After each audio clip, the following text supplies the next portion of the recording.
So, after doing my little call with my Discord and my fans, if you want to be involved, check out my Discord. I have it linked somewhere in below. We talked about Bardock.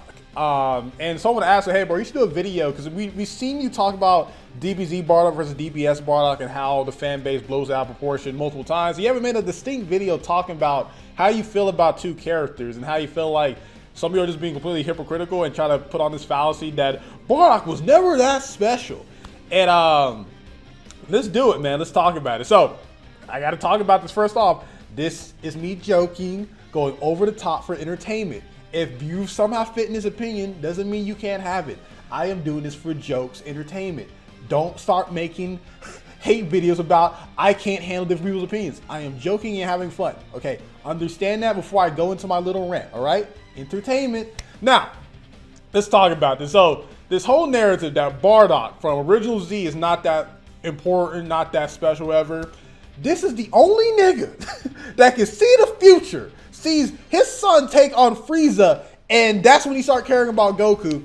Not that special. All right, and again, he got that by luck, by he tried to kill an alien. The alien gives him the special ability.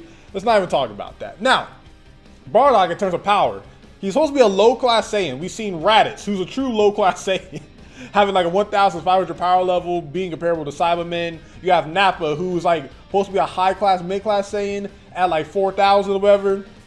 And the king of all Saiyans, which is King Vegeta, at like 10,000. But yet Bardock is the only guy who has like close to 10,000 or 9,000 power level, and he's not that special or whatever, but he's just as strong as the king of all the Saiyans. And mind you, in this like Toei anime canon, Vegeta has tried to kill Broly with a knife as a baby because he neared him in power.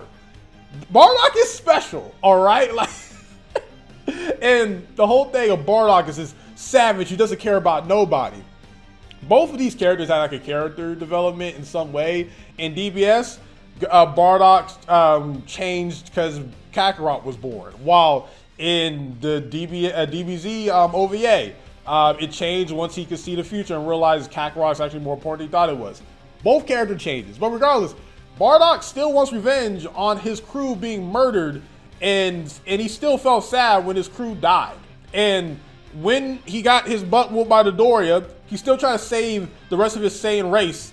It just didn't work out because those niggas wasn't listening. And he went on a suicide mission to save him anyway. But yet, you can argue that he only cares about his Saiyans and his family, but at the end of the day, it's like, this whole narrative that Bardock's this heartless person because he doesn't care about nobody, and he's not special, and he doesn't matter to the story.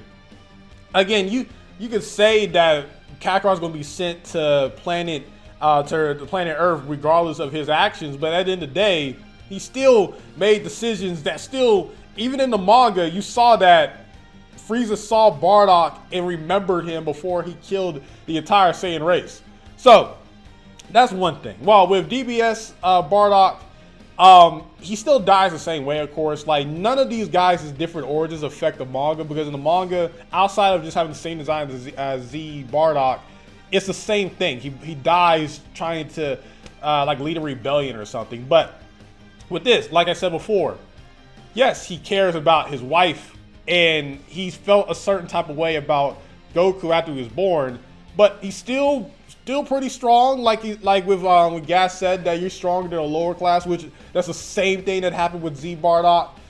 None of these characters are so wildly different that it completely destroys Bardock as a character. They still have some type of humanity still in them, and something changes them. It's just one character, his son is born and changes how he feels about his family, while another, the nigga can see the entire future and realizes, oh, my son's gonna be successful. Let me actually care about him now.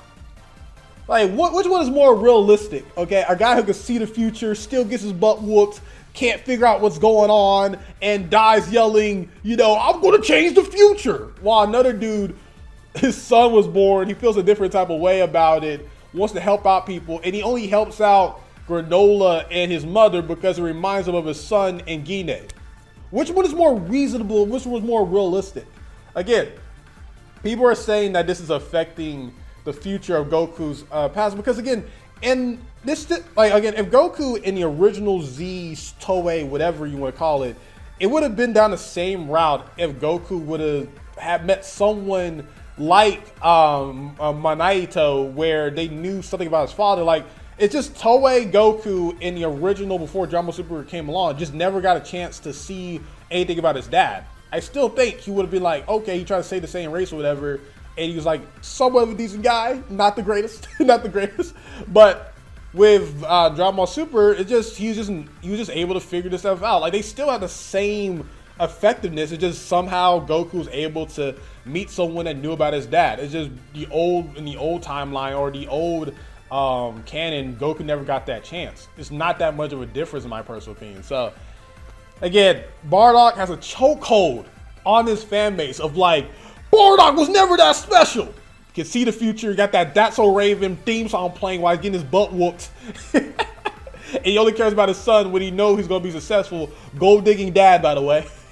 While DBS Bardock just more developed, got a lot more going on. His son, and he doesn't even know why he's doing some of the good stuff he's doing, because he's changed because his son's being born. But let me know in the comment section down below. Dispute any of my points. I want an honest discussion, not rants and taking everything I say so serious. Okay, we're all having fun here. So yeah, man, that's it for the video. Let me know in the comment section down below how you feel about this.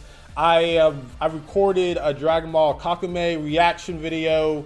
I think it was like the chapter 2. So make sure to like that video if you want a chapter 3. And I should be doing a tier list video of Spider-Man villains and Batman villains. So make sure to check that out. And list down in the comment section down below any anime characters that inspire you to work out, because we're going to be trying to do more series around that. And yeah, man, just please, Dragon Ball Minus is canon.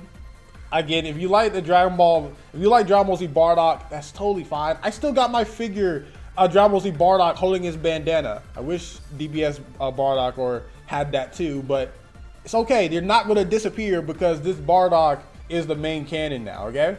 I hope we get more flashbacks of like Bardock where like he sees his crewmates die and he puts on the bandana, it just gets ripped off before he's able to go like try to take on Frieza and die. But yeah, it's not that deep, guys. It's not. Just get over it. SonTj, peace. Love you all.